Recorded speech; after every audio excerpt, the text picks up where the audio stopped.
La team, j'espère que vous allez bien, que vous passez une excellente journée. On se retrouve pour la troisième fois cette semaine après avoir parlé Bundesliga lundi et Première Ligue hier. On enchaîne tout simplement avec la sixième et dernière journée de l'UEFA Europa Conference League. Vous le savez, en Ligue des Champions, en Ligue Europa, on a 8 journées sur l'ensemble des phases de poule. En Ligue Europa Conférence, on s'arrêtera à 6. Juste avant ça, si toi aussi tu aimes les paris sportifs, je t'invite tout simplement à mettre ton plus beau pouce bleu, à t'abonner également sur cette chaîne YouTube. On n'est pas loin des 80 000 abonnés. Je compte vraiment sur votre soutien, messieurs, dames. Et si vous voulez mon avis dans le match entre Guimarães et la Fiorentina, il suffit de rejoindre mon groupe public Telegram 100% dédié aux paris sportifs. Je te fais tout simplement le lien en commentaire épinglé. On est là quasiment 50 000 membres. Donc il y a quand même deux caps ultra importants à passer avant 2025.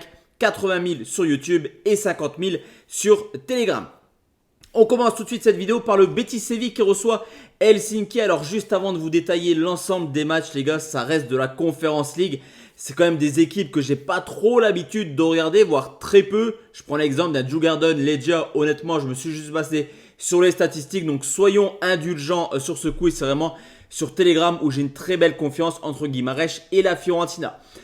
On commence donc avec le Betis Séville qui reçoit Helsinki. Sauf énorme surprise, quoi qu'il arrive, le Betis Séville terminera sur une place de barragiste. Le top 8 est beaucoup trop haut pour eux. Sortir du top 24 me paraît quand même assez improbable, surtout que du côté du Betis, il y a du mieux après un début de saison assez moyen. Ils ont fait une très belle performance ce week-end en s'imposant 2-1 du côté de Villarreal. Cependant, ce n'est pas forcément une équipe qui marque énormément de buts. Il y a eu 11 matchs à domicile cette année. Seulement une fois, ils ont marqué 3 buts ou plus. C'était lors des barrages de la Ligue Europa Conférence. Et du côté d'Helsinki, c'est un peu le problème des équipes nordiques. C'est une équipe qui a déjà terminé son championnat depuis maintenant quelques semaines, qui forcément n'est plus trop en jambes et qui, sur ses 5 déplacements européens cette année, a tout simplement toujours perdu. Donc je prends la victoire du Betis et moins de 4,5 buts pour une cote à 1,60. Je vois pas pourquoi le Betis irait chercher une large victoire sur ce coup.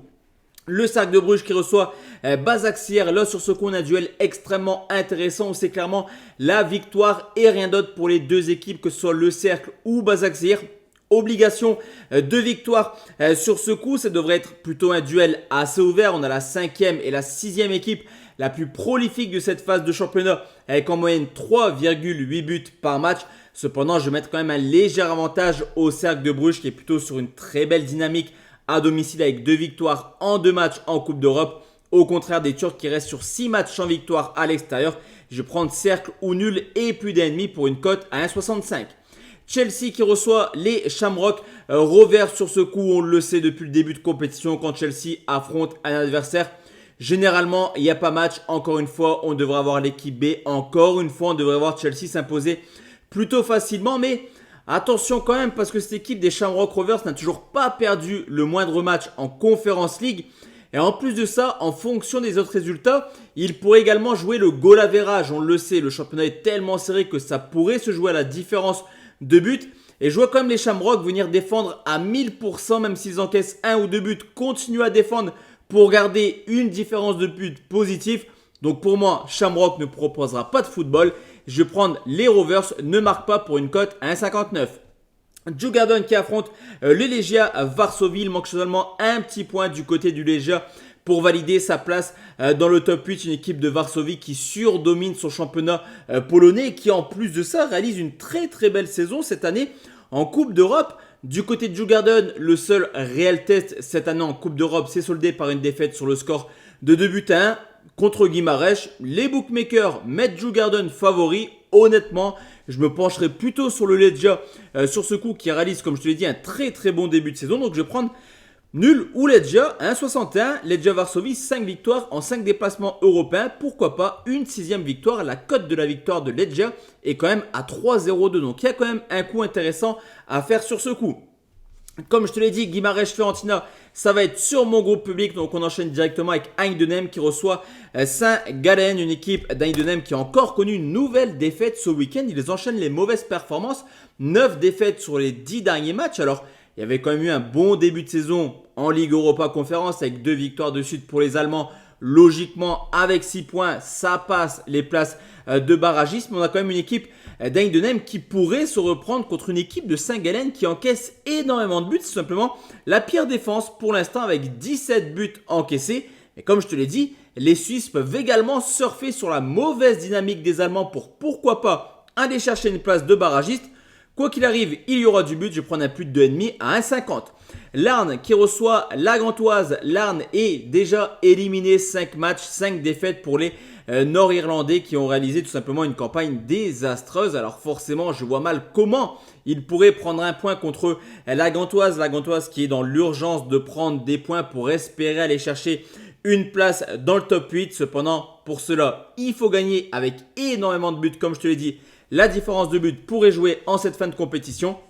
Donc je vais prendre la Gantoise par au moins 2 buts d'écart. Ce côté 1,45, ça me satisfait amplement. Lugano qui affronte Paphos, une équipe suite contre une équipe chypriote. Quand je te dis que c'est vraiment très exotique cette Ligue Europa Conférence, je ne te mens pas. On a quand même deux équipes qui réalisent une saison tout simplement monstrueuse. Lugano est en tête de son championnat suisse assez largement. Et c'est également une équipe qui peut tranquillement se contenter du match nul. 5e pour l'instant, l'objectif terminé dans le top 8 pour les Suisses et s'éviter des fameux barrages. Mais attention parce que du côté de Paphos, c'est également une équipe qui est en train de dominer son championnat chypriote et qui en plus de ça réalise une saison plutôt intéressante en Ligue Europa Conférence. Donc moi je vais prendre comme la victoire de Lugano mais rembourser 6 matchs nuls pour une cote à 1,48. Honnêtement je ne vais pas regarder ce match, je ne vais pas vous mentir.